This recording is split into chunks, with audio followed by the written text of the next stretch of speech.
약한 자의 슬픔을 리뷰하려고 합니다. 강 엘리자베트가 나옵니다. 19세의 처녀로서 가지는 그 당시의 생각들을 읽을 수가 있죠. 엘리자베스는 아직 19세의 소녀이지만 재주와 용자로 모든 동창들에게 존경과 일종의 시기를 받고 있었다라는 것으로 보아서 엘리자베트가 어떠한 인물인지가 묘사되어져 있습니다.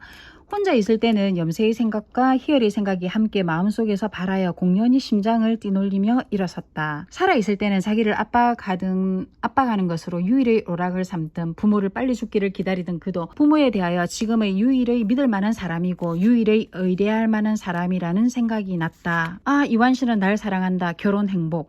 여기에 등장하는 이완이가 바로 그 엘리자베트가 사랑하는 친구입니다. 사랑하는 친구이지만 결국은 짝사랑으로 끝이 나죠. 한 번도 고백을 하지 못했어요. 신여성이었음에도 불구하고 왜 고백하지 못했을까? 참고로 이 작품은 1919년도 김동인의 처녀작입니다. 중편에 해당된다고 볼 수 있어요. 그 다음에 그 고백하지 못하고 부끄러워하던 중에 가외하던 집 그 남작으로부터 뭐라고 그럴까요? 성희롱을 당하게 됩니다. 그게 그 K 남작을 이렇게 묘사하고 있어요. 조선의 성각자로 자임하는 남작은 이렇게 나와 있습니다. 조선의 성각자임에도 불구하고 자기 아들을 가르치는 가정교사를 갖다가 담아는 결국 남자였다라는 거죠. 우리가 배웠다고 하는 사람들, 잘 나간다고 하는 사람들, 성각자의 두 얼굴을 우리가 여실히 여기서 보여줄 수 있죠. 그 다음에 조선의 그 당시 성각자라며 달리 엘리자베스에게 어떤 보상이라고 하나 어떤 치유를 함께 할 수 있었음에도 불구하고 하지 못한 남자 로 나옵니다. 여기서 여자의 심리에 대해서 작가가 잘 묘사했다고 생각하는데 그는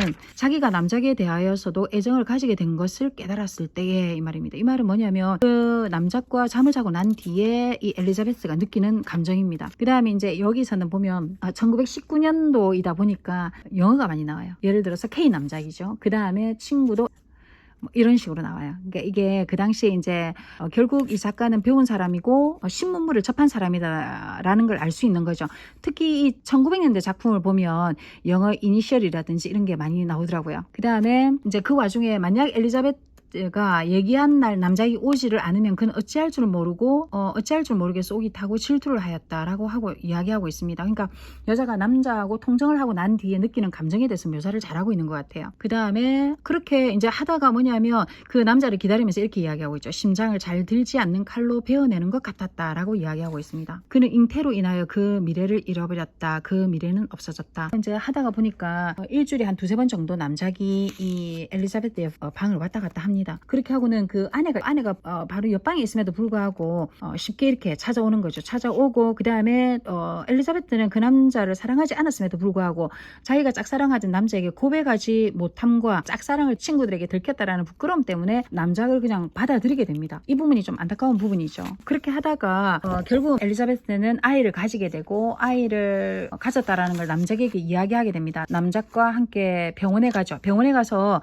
아이를 없애려고 하지만 남작은 이제 결국 먹어보니까 영양제였어요. 영양제를 먹고 몸이 회복되었지만 그 남작의 부인이 엘리자베트를 이제 나가게 하는 거죠. 집에서 나가게 합니다. 남작의 부인이 임신 사실을 알았는지 몰랐는지는 알 수 없으나 제가 볼 때는 그냥 알았다라는 생각이 들어요. 남작이 이야기했거나 아니면 여자가 눈치로 알았거나 했을 것 같아요. 착한 정실 부인으로 나오는데 하는 걸 보면 그냥 저는 알았다고 생각돼요.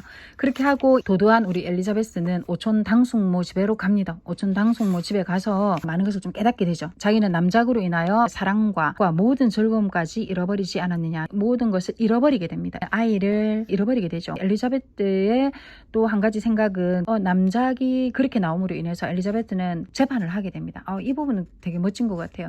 재판을 하지만 재판에서 집니다. 당연한 거죠.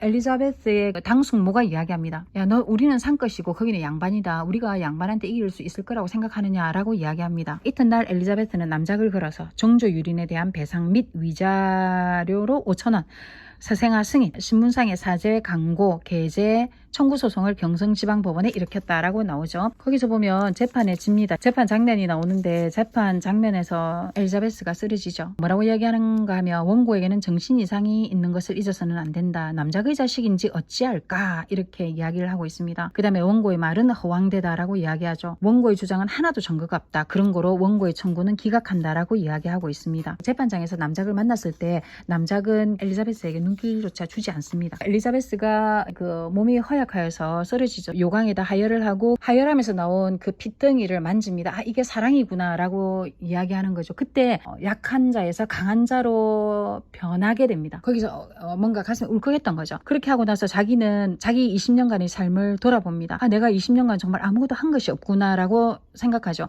그러면서 이야기합니다. 하나 있다. 표본. 사람을 경계할 만한 내 사적.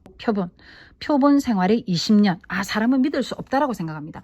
사람은 믿을 수 없다라고 생각하면서 나중에 뭐를 깨닫게 되냐면 내가 너희에게 새 계명을 주노니 너희는 서로 사랑하라 이렇게 이야기하죠. 그 다음에 그리고 또한 자기는 자기 아이를 사산을 하는 거잖아요. 하혈을 통해서 그 핏덩이를 뭉갰으로 인해서 자기는 그 아이도 결국은 뭐냐면 부모로부터 버림을 받은 거잖아요. 자기가 결국은 아이를 죽인 것은 아니나 자기 몸의 허약함으로 인해서 결국 아이가 죽었기 때문에 모든 인간의 모든 것은 약할 수밖에 없고 인간은 믿을 수가 없고 그래서 결국은 우주의 사랑으로 이 엘리자베스가 새로 거듭나는 장면이 나옵니다. 계속해서 이 책에서는 이렇게 이야기하고 있어요. 표본생활 20년. 그리고 이제 이야기하죠.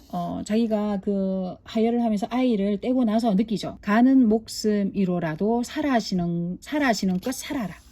라고 사랑에서 이야기해 주는 것 같다고 느낍니다. 그 다음에 자기의 슬픔은 약한 자의 슬픔에 다름없었다. 약한 자기는 사회에게 지고 삶에게 져서 열패자의 지위에 이르지 않았느냐. 약한 자기는 이완에게 사랑을 고백하지 못하였고 참말을 듣지 못하였고 남자에게 저항다운 저항을 하지 못하였고 구색에 변론을 하지 못하였다. 그러면서 이야기합니다. 나는 아무것도 모든 것은 내 의지에서 나온 것이 아니었고 다른 사람의 반동으로 것이 일어났다. 내가 남작을 원했던 것이 아니고 남작이 왔기 때문에 남작하고 잤고 나는 이완을 사랑하였으나 남작이 왔기 때문에 남작과 잠을 자게 되었고 이완에게 사랑을 고백하고자 하였으나 남들이 그 짝사랑을 친구들이 비웃는 것 같아서 짝사랑에게 고백하지 못하고 돌아섰고 그 다음에 재판을 원래 하고자 아니하였으나 그 오촌 당순모가 야 재판은 안 돼라고 하니까 내가 왜 안 돼? 나 한번 해볼래 라고 해서 나왔고 모든 것이 반동으로 일어났다라고 이야기하고 있습니다. 그래서 아직까지 한 일 가운데서 하나라도 자기에게서 나온 것이 어디 있냐라고 이렇게 이야기합니다.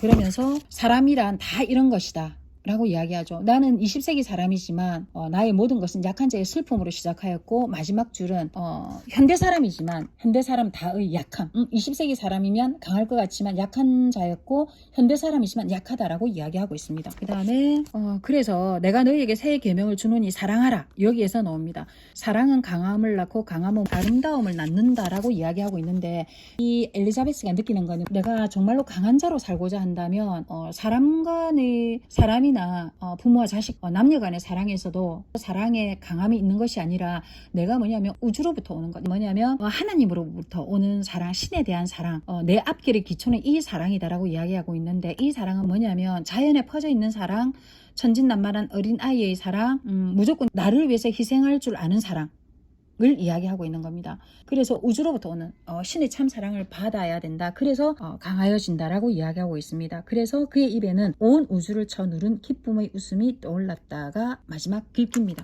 이렇게 해서 김동인 작가의 약한 자의 슬픔을 잠시 읽어보았습니다. 계속해서 한 권씩 리뷰해서 한번 올려볼게요. 이상입니다.